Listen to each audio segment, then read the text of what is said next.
Bonjour Julien, Salut Francisca. ça me fait très plaisir de venir ici au Vélodrome national. Ça rappelle des souvenirs? Ça rappelle plein de souvenirs et je te remercie de te prêter à cette interview parce que je pense que tu as pas mal de choses à dire sur cette dimension mentale et psychologique puisque cette chaîne a vocation de s'intéresser à différents sujets par ce prisme-là.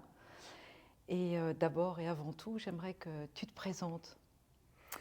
Eh ben, je m'appelle Julien Sastre, j'ai 42 ans, je vis en région parisienne avec ma compagne et mes deux filles qui ont 4 et 1 an et demi. Je suis sélectionneur de l'équipe de France de BMX Racing et puis bah, voilà, c'est déjà pas mal. C'est déjà pas mal. Euh, mais sélectionneur depuis combien de temps? Je suis sélectionneur depuis 10 ans, ça fait 18 ans que je travaille auprès de la Fédération française de cyclisme. J'ai commencé avec 8 ans à la formation des jeunes en tant qu'entraîneur. Et puis voilà, en 2014, donc il y a 10 ans, je suis passé sélectionneur de l'équipe de France, au sens large, puisque au départ, je m'occupe à la fois des pilotes olympiques, mais aussi des jeunes. Alors, un heureux sélectionneur pour ces dernières Olympiades?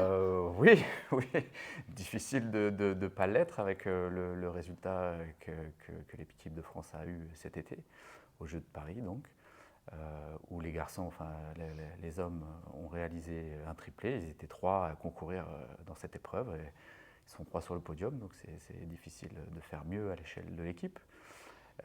Et puis une fille, mine de rien quand même aussi, parce qu'il y avait 4 pilotes français engagés, donc Axel, qui elle était la seule représentante française et qui a atteint le stade de la finale. Donc elle ne prend pas la médaille. Elle est passée un peu inaperçue à côté de ce qu'ont fait les garçons. Mais il n'en reste pas moins que pour moi, elle a fait une très belle course. Avec aussi quelques petites problématiques justement avant la course, notamment de blessures, qui font que c'est une très belle performance à son niveau également. Donc oui, oui, content. Content, fier, voilà, mission accomplie. Alors, d'autant plus que j'ai eu la chance que tu me fasses confiance pour faire Mm. partie de cette aventure olympique, cette dernière Olympiade aux Jeux de Paris, et que j'ai pu effectivement accompagner l'équipe de France. On en reparlera un peu plus. Mais j'aimerais que tu nous témoignes, puisque j'ai fait partie, donc la dimension mentale et psychologique a été intégrée à ce projet olympique, mais j'aimerais que tu me racontes, que tu nous racontes l'origine de cet intérêt assez grand que tu portes à cette dimension et finalement, voilà, où ça s'est originé et comment s'est passé un petit peu ce parcours-là. Alors, au début, il y avait les dinosaures. Puis après, il y a eu Marc Monetti. Marc, n'écoute pas. Non, en fait, l'origine du truc. Alors déjà, c'est quand même une conviction personnelle, parce que je pense que ça se passe quand même souvent comme ça quand quelqu'un choisit d'investir tel ou tel champ, ça part déjà voilà, d'une conviction personnelle. Euh, la- Je t'arrête 2 minutes parce que quand même une conviction personnelle. Et est-ce que tu peux en dire un peu Bien plus sûr, sur bien cette sûr. conviction personnelle? C'est déjà que sur la nature du sport de haut niveau, c'est que le sport de haut niveau, c'est quand même délivrer une performance sportive à un moment donné, c'est-à-dire à un endroit et à un moment précis. C'est-à-dire que si on bat tout le monde la veille de la compète ou le lendemain, c'est pas le bon moment, quoi. Faut le faire au Jour jour J. J et à l'orage. Donc du coup, voilà, c'est une question quand même un peu de précision, cette histoire. Et donc, ça fait naître des enjeux, peut-être du stress, de la pression par rapport à ça, qu'il convient de savoir gérer, couplé à la discipline du BMX, qui, je ne sais pas si, alors je ne le crie pas trop fort parce que ce n'est pas une super pub, mais à la suite des Jeux, en fait le BMX est olympique depuis 2008, et il y a des études, des rapports médicaux qui sont sortis, des rapports d'épreuves sur les Jeux olympiques, et qui ont analysé toutes les disciplines depuis, il me semble, depuis Rio, donc sur Rio, Londres, depuis Londres. Londres, Rio et Tokyo. Et le BMX est ressorti comme la discipline la plus accidentogène des Jeux olympiques. Donc ce qui veut dire que la nature de la discipline, parce que c'est une épreuve très brève, enfin très brève, qui fait à peu près 30 secondes, mais surtout d'engagement maximal, Il y a beaucoup de paramètres à gérer et qui sont difficiles justement à gérer parce que fortement imprévisibles. Les pilotes vont très vite, ils sont à 60 km/h, ils passent de 0 à 60 en 2 secondes, hein, depuis une butte de départ à 8 mètres de haut. Ils sont dans un champ ouvert avec les concurrents, c'est-à-dire qu'il y a 7 autres concurrents autour d'eux. Il y a des bosses de 10 à 15 mètres de long à franchir, des virages où ils peuvent se toucher, il peut y avoir du contact. Donc en fait, tous ces facteurs cumulés font que c'est une discipline fortement imprévisible et qui engage quand même aussi l'intégrité physique des participants. Donc du coup, ça en faisait voilà, le fait que ça soit du haut niveau en BMX, pour moi, il y avait une charge mentale et émotionnelle à gérer qui était très importante. Et du coup, la question qui se posait, c'était pas tellement pourquoi faire, pourquoi investiguer le champ du mental et de la psychologie. C'était plutôt la question, c'était plutôt comment. Moi, ça me semblait évident. Et puis, peut-être qu'on va détailler un peu que ce n'était pas oui, forcément justement. pour tout le monde. Et alors justement, au tout début, quand tu investigues cette dimension, comment se passe ce comment, justement? Ce comment, il a fallu, là où justement je pensais que ça serait accueilli très facilement, alors c'est il y a 10-15 ans, donc peut-être que j'étais un peu plus naïf, mais C'est important la naïveté parfois. qu'aujourd'hui. Mais finalement, non, il y a eu plein de réticences, plein de zones, on va dire, d'échanges, parce que des représentations des fois négatives. Alors, je vais détailler un petit peu. Et puis, moi, du coup, je me suis appuyé aussi sur des rapports officiels à l'époque. Ça me refait penser, tu me disais d'où c'est né. Donc moi, ça fait 10 ans que je suis à la tête de l'équipe de France, ce qui veut dire que j'ai vécu 3 campagnes olympiques, Rio, Tokyo et Paris, donc là, dernièrement. Et au sortir de Rio, il y a l'INSEP qui a publié un rapport. Voilà, c'était une enquête où il y avait plein de questions auprès des sportifs français qui avaient vécu les Jeux.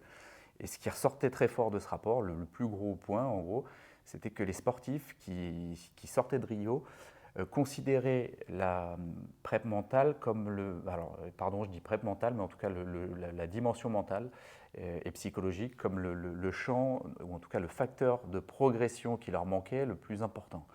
Et donc c'était à la fois ce que les sportifs étaient le plus demandeurs, pour faire simple, et à la fois ce que les fédérations proposaient le moins aux sportifs. Alors pour plein de raisons, de coûts, de représentation, enfin voilà. Et en gros, il y avait une espèce de dissonance entre les deux. Et du coup, de ça, je me suis dit, comment, voilà, moi j'avais la conviction que c'était très important. Ça a confirmé cette conviction-là. Et donc, du coup, moi, je me suis dit comment je peux faire pour apporter une offre, on va dire, structurée et cohérente, et puis performante auprès de l'équipe de France, quasiment à ma prise de poste, quoi, en fait. Donc ça, on est en quelle année à ce moment-là? On est, alors là c'est juste après Rio, c'est 2016, mais je pourrais expliquer que le projet prep mental, alors encore une fois, j'ai le mauvais réflexe de dire prep mental. Dis comme tu veux. Donc le projet, dimension mentale, et puis enfin, voilà, l'aspect psycho, il est né un tout petit peu avant, et avec l'intervenant de l'époque qui s'appelle Marc Monetti, voilà, où on s'est rencontrés parce qu'on avait... en fait, avant de rentrer à la fédération, moi j'entraînais dans un club et j'entraînais des sportifs qui étaient en équipe de France, mais enfin voilà, à titre entre guillemets privé. Et puis lui travaillait aussi avec un sportif que j'entraînais, Clément Dauby, il s'appelle, c'est un pilote qui venait du nord de la France. Et puis on s'est rencontrés plus ou moins dans ce cadre-là. Et du coup, comme j'étais en pôle jeune, je m'occupais du pôle France jeune à Bourges avant de prendre l'équipe de France. Et voilà, la question de cette dimension-là est revenue sur le tapis. J'ai eu une partie de budget que je pouvais dédier à cet accompagnement-là de nos meilleurs jeunes. Et donc ça, c'est en 2014. Donc on s'est rencontré avec Marc en 2014 et donc on a démarré l'aventure, on va dire, avec les jeunes. Quand je dis jeunes, c'est cadets juniors, donc c'est des pilotes qui avaient entre 15 et 18 ans. Donc on a démarré avec ça. En plus, avec Marc, que je connais bien, il y avait la double dimension, à la fois psychologique et à la fois mentale, sur les process qui soutiennent la performance sur le plan mental, mais il y avait aussi cet aspect du contexte et du comportement psychologique, mais aussi du fonctionnement des pilotes dans le contexte d'entraînement aussi c'est ça. et compétitif. Moi, c'est ce qui me plaisait, entre guillemets, et c'est là où il y a eu plein d'interférences du coup, parce que voilà, du psycho, en fait, ce champ-là, il est partout. On en fait tout le temps, en fait, du mental dans tout ce qu'on fait. Donc, ce qui veut dire que à la fois c'est là tout le temps, à la fois, mais voilà, quelles sont, on va dire, un peu les bornes, quelque part, de cette dimension-là. Et du coup, alors, pour citer quelques exemples, hein, quand moi j'ai été porteur de ce projet-là auprès de l'équipe de France, pour le coup, et de la fédération et de ma direction, les premières réticences, elles sont venues plutôt du corps médical. Parce que, voilà, de quoi on traitait, est-ce que c'était de la performance, est-ce que c'était de la santé, enfin voilà. Donc du coup, il a fallu. Très français quand même ça. Ouais, ouais, ouais. Et puis c'est une approche très sectorisée, du Mm. coup, alors que bon, a priori dans la vie de tous les jours, c'est quand même beaucoup plus complexe et entre guillemets entremêlé. Enfin voilà, tout est un peu entremêlé. On fait notre activité avec ce qu'on est, a priori. Donc voilà, on ne se demande pas si. Enfin, c'est, je pense, moins sectorisé quand on fait une action. Et donc du coup, voilà, les premières réticences, elles venaient plutôt du corps médical au départ.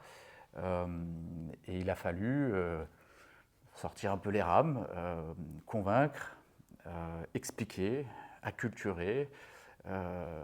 Alors principalement, pas tellement, un peu les médecins d'équipe, mais surtout les médecins élus, voilà, les médecins dirigeants de la fédération, que voilà, on allait bien traiter de performance, on allait bien traiter des process mentaux mis en place pour être performant, pour créer les conditions de la performance, et que à partir du moment où justement l'intervenant, ou moi, enfin surtout l'intervenant, à partir du moment où il sentait que la personne ou l'athlète basculait sur des problématiques liées plutôt à sa santé psychologique, là lui, voilà, il prenait plutôt un rôle d'alerte à ce moment-là pour que ça rebascule sur le champ du médical. Lui, c'est Marc. Ouais, c'est ça. D'accord. Pourtant, Marc est psychanalyste, il pouvait tout à fait prendre ça en charge, mais dans le cadre C'est fédéral, ça. Dans le cadre fédéral, il a fallu qu'on trouve, on va dire, des leviers pour sécuriser un peu tout le monde et de se dire, voilà, donc lui, il va s'occuper de la partie perf. Et à partir du moment où ça va basculer sur des enjeux plutôt de santé et de soins, entre guillemets, psychothérapeutiques, je ne sais pas comment dire. psychothérapeutique. Ouais, et, ça va être géré par quelqu'un d'autre. Et du coup, à partir de ce moment-là, l'alerte va être donnée au corps médical et c'est le médecin qui va prendre le relais pour orienter l'athlète vers éventuellement un psychologue, un psychothérapeute, etc. Donc effectivement, Marc aurait pu, entre guillemets, tout à fait faire les deux. Et de mon point de vue, ça aurait été certainement plus efficace. Sauf que comme porte d'entrée, ça c'était, voilà, on sentait que c'était vraiment pas possible. Les médecins avaient peur voilà, des gourous, voilà, et que les gens, à un moment donné, les intervenants prennent le contrôle sur l'équipe, sur les athlètes. Mais d'ailleurs, ça a dû déjà arriver, certainement. Hein, bien sûr que ça arrive encore. Et la question qui me vient, c'est et toi, tu en penses quoi de cette peur du corps médical pour les gourous? Alors, je pense qu'elle n'est pas infondée, parce que si cette peur existe, c'est qu'il y a dû avoir des situations à un moment donné qui ont fait que cette peur existe. Et des gourous, il doit certainement y en avoir. Par contre, je pense aussi qu'il y a des intervenants qui présentent, à un moment donné, en gros, c'est comme dans tous les métiers, c'est-à-dire que des bons et des mauvais, il y en a partout. Il y a des bons et des mauvais médecins, il y a des bons et des mauvais kinés, il y a des bons et des mauvais entraîneurs, il y a des bons. Voilà, donc cette profession-là ne fait pas exception. Je dirais pire, parce que c'est une profession qui est mal connue, méconnue, plein de préjugés, d'idées reçues encore aujourd'hui, hein, et encore l'idée de la sorcière ou du sorcier. Ouais, c'est ça, de cette espèce de, je sais pas comment dire, nébuleuse voilà, de frontières entre les exactement. différents types d'intervenants. C'est ça, ouais. C'est vrai, parce que rarement les personnes qui interviennent font la pédagogie de comment ils travaillent, d'où ils viennent. En fait, voilà, j'allais dire Marco.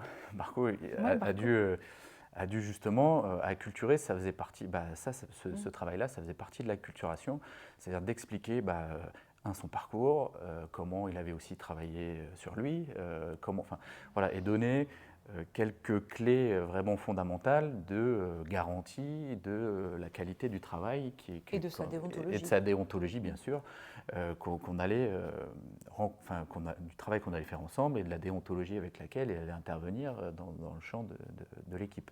Ça me fait penser, qu'à l'INSEP en 2015, justement, avec Marc, et puis deux autres personnes, on a établi un tableau pour l'INSEP des différents types de professions, de leur formation, de leur champ d'intervention, et aussi des croisements des champs d'intervention, parce que Marc comme moi, on croise des choses. Et je rigole parce qu'une des stratégies aussi, ça a été l'INSEP avait et a toujours d'ailleurs un label pour les coachs, pour les dimensions APPI. Accompagnement professionnel à la performance. Et le I, je ne sais plus ce que c'est. APPI, de la performance. J'ai oublié. Je ne sais plus non plus. Moi non plus. Et du coup, la stratégie, c'était que, en gros, il y avait le label INSEP, donc que Marc, lui, il ait ce label. Et pareil, une fois qu'il y a le label INSEP, on ne sait pas pourquoi, par magie. Et c'est là où je l'ai connu. Tout le monde est super. Donc, du coup, ça permettait à tout le monde de se sécuriser au niveau de nos dirigeants. Donc du coup, c'était aussi la stratégie, au-delà de l'aspect pédagogique, c'est d'être estampillé et reconnu par l'INSEP. INSEP, oui, forcément. oui, du coup. Et donc voilà, donc du coup, au niveau du corps médical, petit à petit, ça a été accepté. Puis chemin faisant, il y a eu de la confiance qui s'est installée entre les intervenants, des habitudes de travail, des repères. Donc voilà, bon an, mal an, après ça a démarré. Et puis de ce côté-là, ça a plutôt roulé. Il y a eu des freins du côté de la hiérarchie, pour plusieurs raisons. La première était principalement financière, parce que c'est comme tout, quoi. Des compétences de haut niveau, ça se paye. Et puis dans ce champ-là, les intervenants sont, entre guillemets, mieux payés que nos intervenants traditionnels qui interviennent au sein de nos équipes. Et donc à un moment donné, aussi si on voulait avoir tel ou tel type d'intervenant capé, chevronné, expérimenté, expert, c'était pas le prix de novices, quoi, en fait. C'est un sujet complexe d'ailleurs dans nos métiers, parce que mieux payé que d'autres intervenants, mais moins bien payé en libéral secteurs, ou en entreprise. Mais quand je dis moins bien, c'est très moins bien. Ça, c'était plutôt donc c'est tout complexe. Mon boulot à moi, dans le sens où, en tant que manager de l'équipe, il fallait, entre guillemets aussi, être assez transparent avec ça, et que tout le monde, entre guillemets, sache, oui, que cet intervenant-là, il serait payé plus, mais que c'était comme ça. Enfin, voilà, et même si au début ça a pu générer quelques discussions, quelques échanges, je crois qu'après ça, moi j'ai l'impression quand même que les intervenants viennent en équipe de France, surtout pour le projet, surtout pour ce qu'ils peuvent venir y trouver en termes de défis, de challenges, d'aventures humaines. Oui, il faut vivre sa vie avec ça forcément, mais moi, en tout cas, des 10 ans que j'ai fait en équipe de France, les prestataires avec qui on travaille, nos partenaires finalement, j'ai l'impression qu'ils ne le font quand même pas non plus pour l'argent. Et du coup, voilà, tout le monde a su, à un moment donné, mettre de l'eau dans son vin et accepter, entre guillemets, que l'intervenant sur la dimension mentale était mieux payé que les autres. Donc tu parlais de freins, enfin en tout cas tu as dû te confronter à certains, je ne sais pas si c'est le mot que tu avais employé, mais on peut dire certains freins. Donc tu as parlé du frein financier éventuellement, que tu as su gérer. Déjà, il faut l'assumer. Oui. Et l'assumer, moi en tant que sélectionneur, ça veut dire aussi, moi mon enveloppe n'est pas extensible, hein. C'était pas un truc en plus. Donc il a fallu dire et expliquer pourquoi ça c'était la priorité du projet. Donc en gros c'est un peu la colonne vertébrale du projet. Un choix que tu fais. Et que c'était un choix délibéré et que du coup si c'était prioritaire, au niveau budgétaire, ça serait également la priorité et on y consacrerait un budget conséquent. Et ce qui veut dire que ce qu'on faisait là dans le champ de la dimension mentale, voilà, c'est autant de choses qu'on ne ferait pas dans d'autres champs, parce que voilà, moi j'avais choisi, entre guillemets, d'aller pleinement vers ce champ-là. Alors voilà, il y a ce frein-là, mais que tu as su, en tout cas, j'aime pas tellement le mot gérer, mais en tout cas manager, porter et construire, finalement, parce que c'est une construction d'acculturation aussi, de mise en pratique et de voir que ça a ses effets et ses bénéfices, mais aussi d'acculturation à tout ce que ça pouvait apporter. Mais quels étaient les autres freins face à cette dimension? En fait, il y en a eu un peu partout. Donc là, je vous ai parlé du corps médical, je vous ai parlé de la hiérarchie, je pourrais vous parler des entraîneurs, parce qu'encore une fois, c'était ma conviction. Et ce n'était pas forcément celle des autres entraîneurs avec qui j'ai travaillé. Donc du coup, là, c'est plutôt, c'est plus l'aspect financier, c'est plutôt la question du territoire, un peu comme avec le médical, mais sur un registre quand même un petit peu différent. C'est-à-dire, voilà, mais en fait, il est là pour quoi faire, qu'il travaille, mais il va travailler sur la partie technique de ci ou ça. Enfin voilà, donc en gros, c'était aussi essayer de casser un peu les représentations et les a priori des entraîneurs. J'ai pas toujours eu les bons, on va dire, les bonnes approches au début, parce que en fait, moi, j'étais tellement persuadé que tout le monde allait sauter de joie que ça m'a surpris. Et puis au bout d'un moment, j'ai tapé sur la table en disant en gros, vous faites chier. Au même titre que vous n'êtes pas médecin, vous n'êtes pas non plus intervenant en psycho ou sur le mental. Donc en fait, je ne vois pas pourquoi il y a des choses qui bloquent. Alors là, tout le monde a commencé à regarder par terre et à se taire. Et du coup, j'ai compris que voilà, c'était pas la bonne méthode. Ça a pu mettre Marc d'ailleurs un peu en difficulté au début avec les entraîneurs. Et du coup, on a décidé de partir d'eux et de leur représentation. Et pareil, d'y aller mollo, d'y aller petit à petit et de construire, chemin faisant, la relation avec eux, que petit à petit ils fassent confiance, que petit à petit ils perçoivent les apports, etc. Donc ça a été beaucoup de travail presque au quotidien, ça a été, et sur les actions qu'on menait ensemble, du travail. Et on est parti aussi du terrain. C'est-à-dire que plutôt que d'expliquer en salle, etc., on est parti de la piste de BMX, où là, par exemple, sur certaines séances, avec des sportifs que Marc suivait, il y avait des séances à 3 qui se montaient entre le sportif, Marc et l'entraîneur. Et du coup, on partait de ça pour dire, voilà, mais tu vois, quand là, il fait ça, toi, tu vas agir là-dessus, mais moi, je vais agir là-dessus. Et ça, le produit des deux va faire qu'on va être efficace dans l'accompagnement de l'athlète. Optimiser en tout cas, ce qui peut être optimisé, régler ce qui est limitant pour l'athlète et qui peut être lié à la performance, à l'entraînement, à produire quelque chose ou quelque chose, une représentation, une croyance qui le limite, ou une situation aussi personnelle qui évidemment interagit parce qu'on oublie, c'est-à-dire penser que l'athlète est d'abord un être humain qui a une vie et même si sa vie est dédiée à son sport, parce qu'à très haut niveau, il est quand même très dédié à son sport. Oui, il est complètement dédié à son sport. Il est complètement dédié à son sport. Toute la sphère familiale proche, vit autour du projet du sportif, entre guillemets, de la famille. Juste, on va revenir à cet historique, mais si on tire un petit trait entre les entraîneurs de cette époque, donc 2016, et aujourd'hui, qu'est-ce que tu vois qui s'est amélioré sur leur représentation à propos de cette dimension? C'est rigolo parce que les mêmes qui étaient un peu réticents, qui se sont beaucoup questionnés, ont été ceux qui finalement ont presque le plus sollicité après, ou ont ressollicité par exemple Marc sur certaines choses quand Marc a pu partir. Enfin, voilà, c'est ces mêmes entraîneurs-là qui aujourd'hui se sont aussi engagés dans des formations sur ce champ-là, essayent peut-être même d'investiguer professionnellement ce champ-là. Donc du coup, c'est un peu rigolo. Et puis un peu de la même façon qu'avec les sportifs,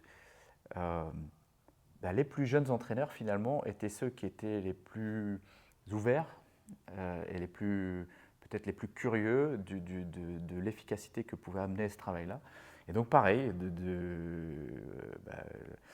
pareil que ce qu'on a pu faire avec les sportifs, on est parti aussi de leurs besoins. De leurs besoins, de leurs besoins, et puis de là où de ceux qui voulaient travailler en fait, qui étaient, on se dit bon, on va démarrer.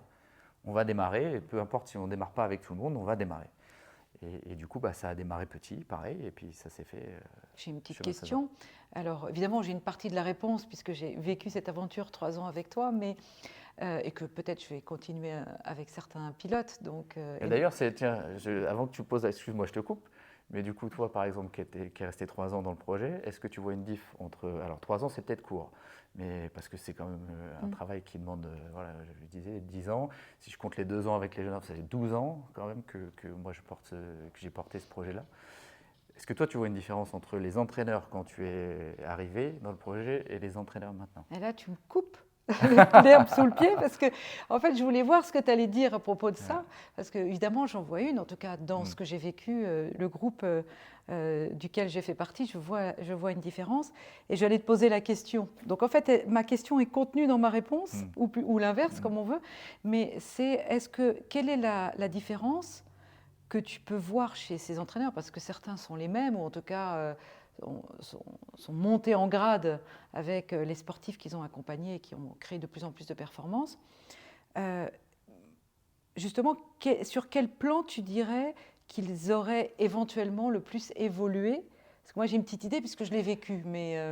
Moi je pense que c'est dans le fait de partir de là où est l'athlète, c'est-à-dire dans le fait de ne pas vouloir forcément imposer tout le temps un modèle, en disant le BMX c'est ça, là tu ne fais pas ça, donc là il faut corriger. Non, c'est de dire, voilà, renverser un peu l'approche, c'est-à-dire de dire, voilà, toi aujourd'hui tu fais ça, on veut aller là-bas, qu'est-ce qu'on va faire pour faire grandir et pas l'inverse. Et ça change quand même toute la donne, parce qu'il y a une approche qui est plutôt générative, à l'inverse d'une approche qui est plutôt corrective et quand même bien moins énergisante. Donc je dirais cette faculté-là, cette compétence-là, à partir vraiment de là où est le sportif, et surtout de questionner, d'écouter, plutôt que de donner des instructions et des consignes. En tout cas, pour moi, ceux qui ont le plus évolué là-dedans, tout le monde n'a pas évolué au même rythme, mais aujourd'hui, ils sont capables de faire ça. Alors, je partage complètement ce que tu dis, puisque je l'ai vu aussi, et que j'ai aussi travaillé sur cette façon de faire-là, évidemment, parce que c'est ma façon de faire, c'est toujours partir des personnes, quoi qu'il en soit de ma grille de lecture, ou de ce que je peux, entre guillemets, interpréter ou supposer, ou même si je ne me trompe pas, de toute façon, tant que ce n'est pas validé par la personne et que la personne n'est pas dans ce chemin, il ne se passera rien. Moi, je vois aussi autre chose qui m'a beaucoup frappée. Sur 3 ans, alors c'est pas grand-chose et c'est en même temps quand même quelque chose. On va faire le bilan. Non, mais parce qu'en plus, on a vécu des stages où on a vécu tous ensemble. C'est pas juste on se voit à certains moments. Non, on vit ensemble. On a vécu ensemble et puis la dernière année des Jeux a été quand même assez forte en termes de liens qu'on a pu avoir les uns les autres tournés vers ce projet. Moi, j'ai trouvé une modification, alors toute relative selon les personnes, mais je dirais du staff et en particulier des entraîneurs. Et j'ai souhaité aussi et on en a beaucoup parlé, toi et moi, et on était dans le même état d'esprit, c'est-à-dire c'est partir des athlètes pour travailler les différentes dimensions qu'eux avaient à travailler avec eux, mais partir d'eux-mêmes aussi pour éviter la projection. Et donc moi, ce que j'ai vu, c'est des entraîneurs qui se sont aussi au fil du temps modifiés, entre guillemets. Quand je dis modifiés, c'est chacun à son rythme et chacun dans ses prévalences personnelles, qui ont réussi à transformer en eux la directive qu'ils auraient voulu pour les pilotes qui les accompagnaient, en se posant, eux, dans leur travail personnel, c'est-à-dire en évoluant en tant qu'être. Enfin, oui, et dans la relation. Se sont du coup forcément questionnés. Je ne dis pas qu'ils ont tous réussi mais la tendance générale est quand même celle-là. Mais la tendance générale était celle-là.